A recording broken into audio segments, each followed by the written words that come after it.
diskusi masalah kesehatan mental dan kesehatan psikologi ya. Jadi kan sangat penting menyertai terjaga kesehatan, terutama kesehatan mental dan kesehatan psikologinya harus seimbang, ya kan?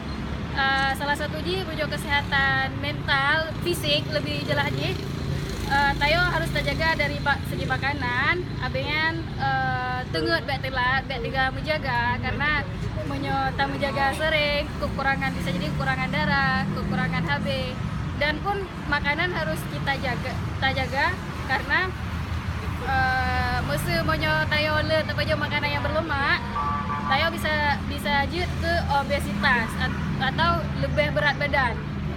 Jika gendut lagi kan lemak Tumbun. Tumbun Gendut tadi cak, tumbun. Tumbun karena tayo kamu timbun lemak di dalam tubuh.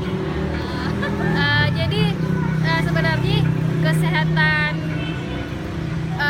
fisik dan kesehatan psikologinya sangat terhubung, Mesti menyatakan sehat fisik, maka tayo psikologi juga sehat.